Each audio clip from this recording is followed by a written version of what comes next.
Hello, Unravelers. Welcome back to Tiff Unraveled. If you're new here, then welcome. I'm so happy to have you. I'm Tiff. I just uploaded. If you want to hear a spooky retelling, don't come for me. I know it's November 1st and spooky season is over, but we don't go for that around here. Okay. So if you want to hear that, go back and listen to it. But I did want to just hop on and talk about a case that is pretty dear to me. I've been following it. I just haven't touched on it much because I've just been waiting for a little bit more to unfold here. So a few months ago, I started talking about the very heartbreaking story of 7-month-old baby boy Emmanuel Haro, whose mother claimed that he was snatched from her very violently in a parking lot kidnapping situation ordeal. Okay. At the time, it was a frantic search for Emmanuel, and now, as we all know by now, it's a murder case. There have been some major and frankly shocking updates since I first came to you guys talking about this story. And again, I'm sure most of you, or all of you, or even if some of you have heard all of these updates, but again, it's one of those things that I constantly feel compelled to talk about. I feel compelled to tell these victims stories, and that's what I'm going to do. So even though some of you or most of you or all of you have heard the updates, just hang with me and let's talk about it together. Because it needs to be talked about. Period. It needs to be talked about. So I kind of just wanted to do like an updated episode to unravel what has happened since the case fractured into two very starkly different realities in a Riverside courtroom. One parent is crying and admitting to murder, and the other parent is stone-faced, still, and continuing to claim that she is the victim. And in the middle of it all, in the middle of all of this, is the ghost of this beautiful little boy whose body has still never been found. And this is one infuriating detail because at this point, I'm like, okay, where is he?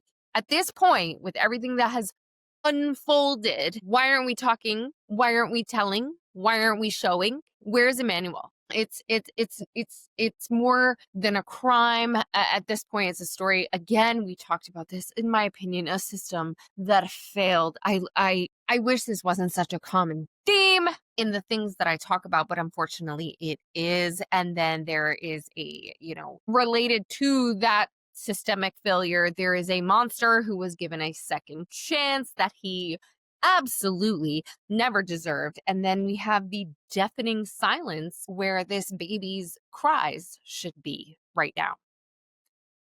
Roll the intro. Let's unravel.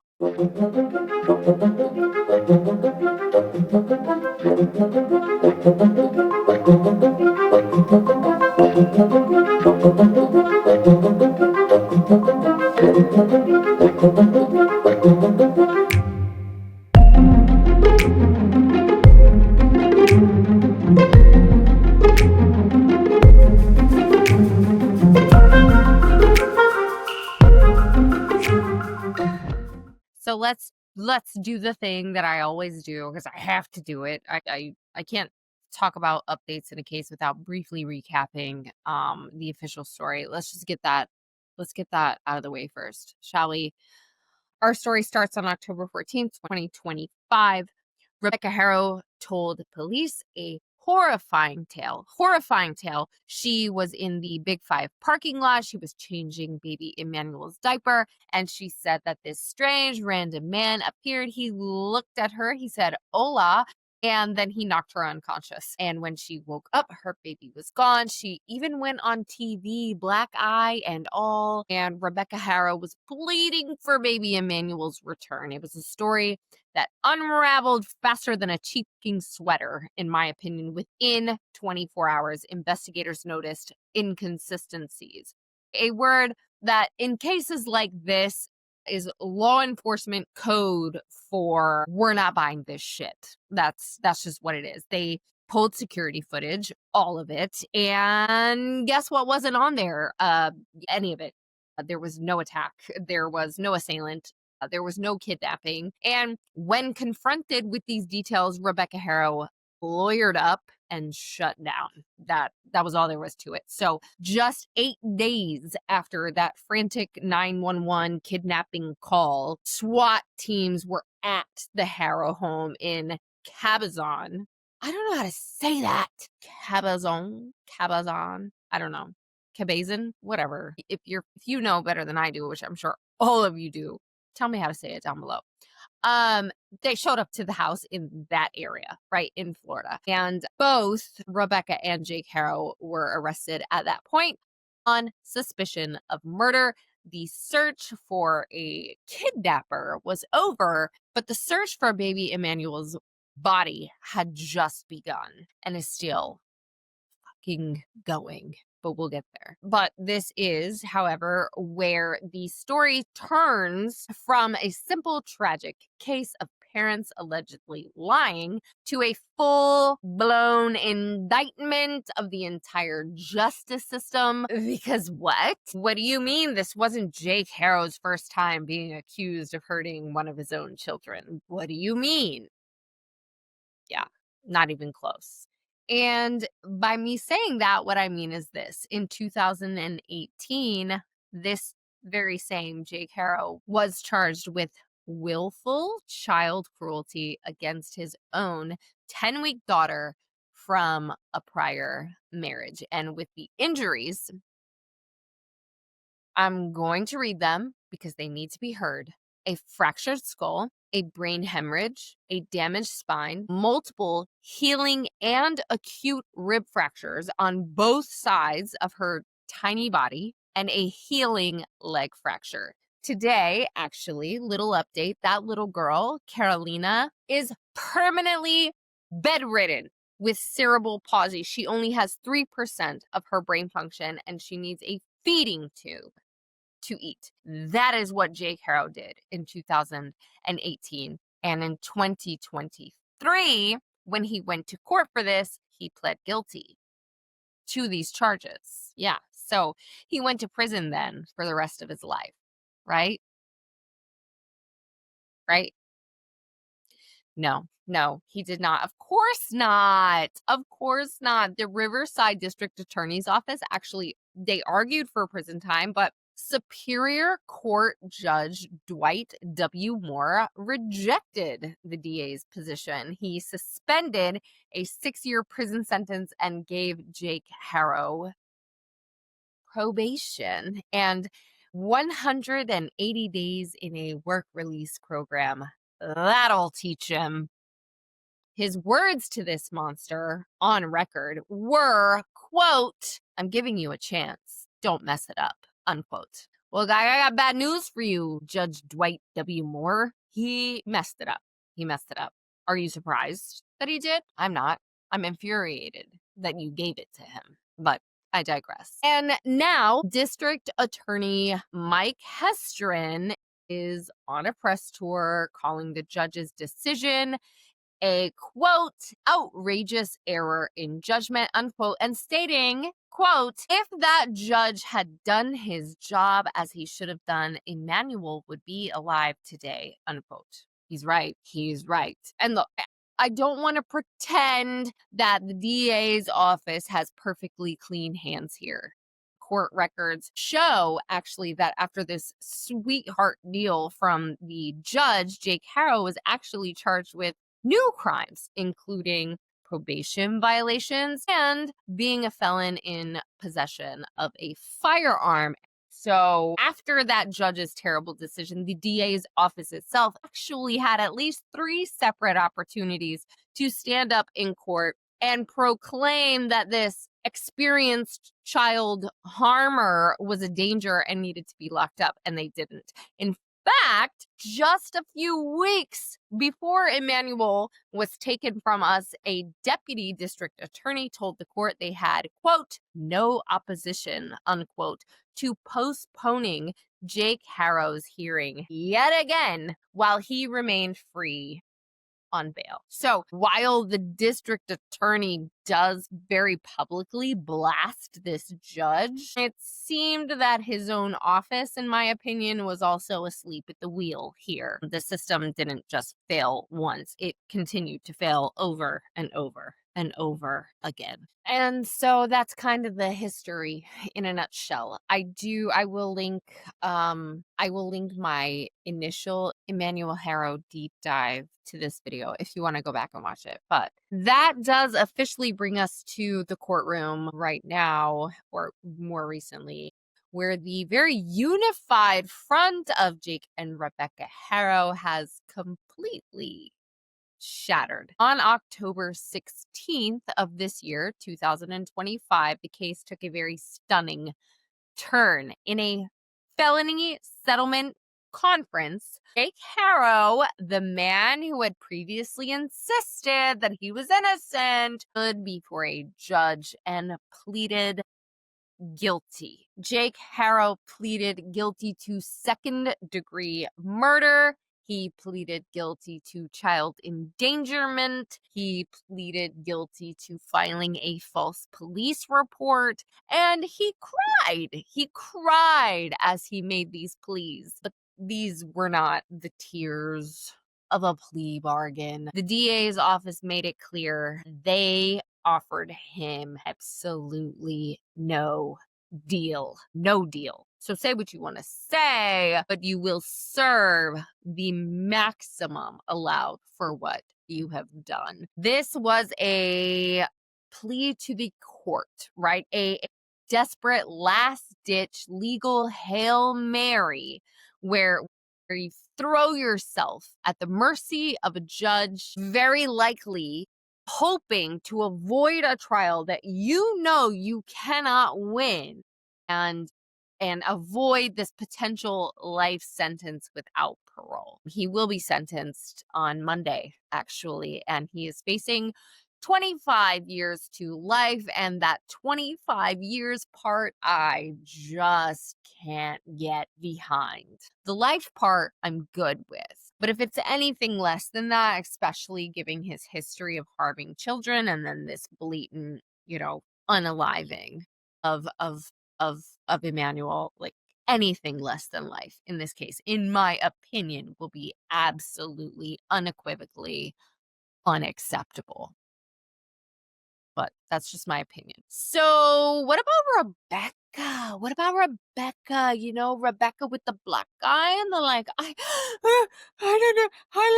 don't know, bullshit that she pulled in all of her media interviews.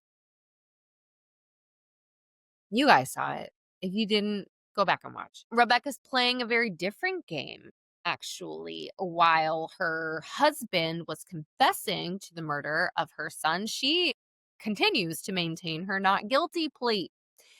She is sticking to her story. And in a jailhouse interview, she actually insisted again that Emmanuel was kidnapped and that Jake was a good dad who would never hurt a baby.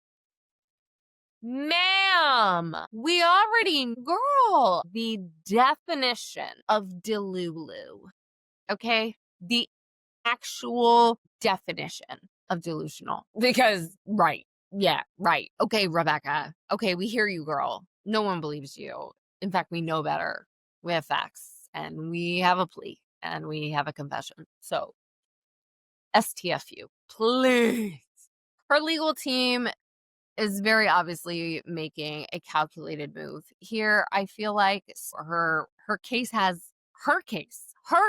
only has been delayed, and not by just a few weeks, right? We're talking about like by months at this point. Her next court date actually isn't scheduled until January of 2026. So they're gonna sit back, they're gonna watch Jake get sentenced on Monday. They're gonna see what he says, right? See if he implicates her, and then they'll build their entire strategy around that.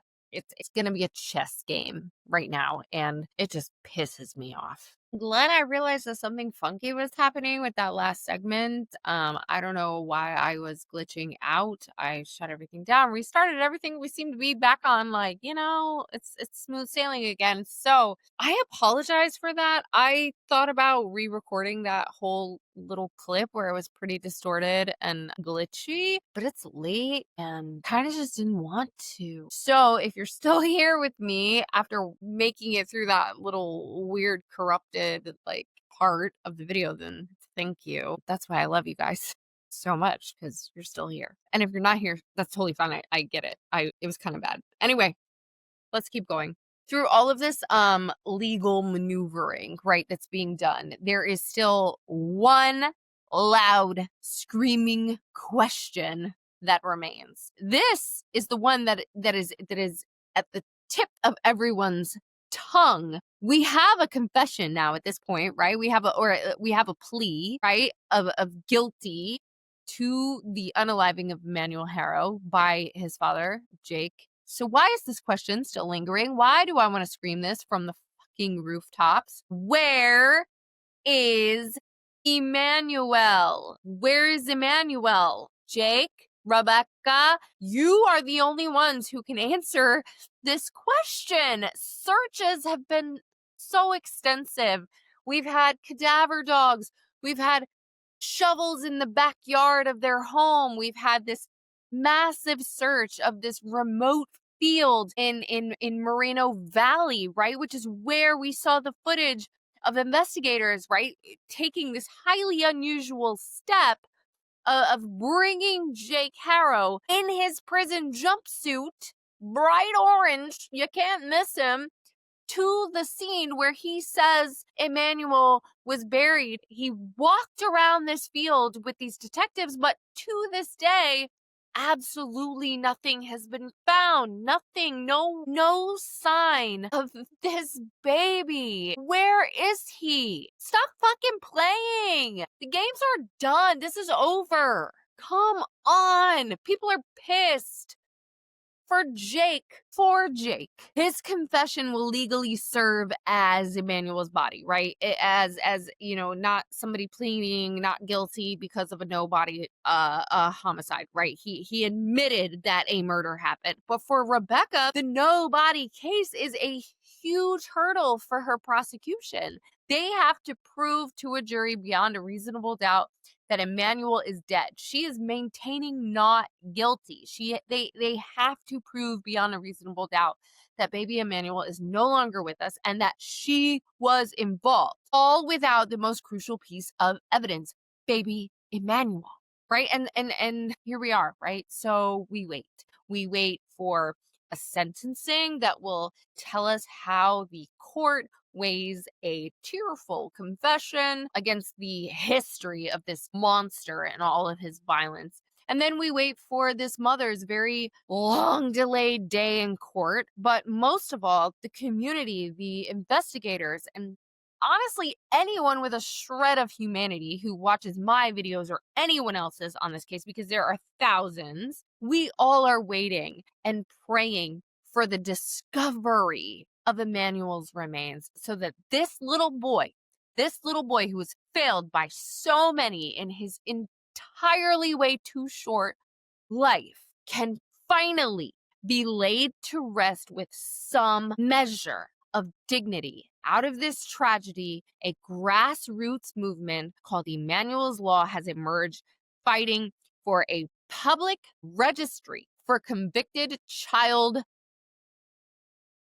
harmers to prevent this from ever happening again. So, like, at least we have some flicker of light in this very dark story. And it is a reminder that while our systems may fail and while there are people out there who just continue to be fucking horrible, diabolical human beings, at least we know that there are communities out there, people out there like you and like me who continue to demand justice, change, and I'm telling you, our voices are loud and they will not be silent. Jake Haro was given a chance, and Emmanuel Haro never was. Don't mess it up. That's what the judge said. Well, the system messed this one up, and a baby paid the price. I'm going to touch base on Monday. We'll have a sentence, and then we'll continue to follow Rebecca's legal charades throughout this entire thing once we have Jake's sentencing. So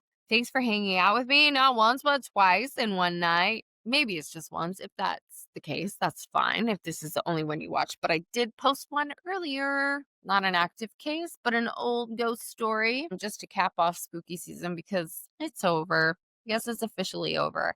But now we get to get ready for Thanksgiving and Christmas, and those are my absolute favorite of favorites as far as the holiday season is concerned. So I'm so looking forward to that, and I hope you guys had a safe, happy Halloween if you celebrate it. And I will talk to you guys again really soon. And until I do, please, please stay safe. Keep asking questions. And as always, keep unraveling. Love you.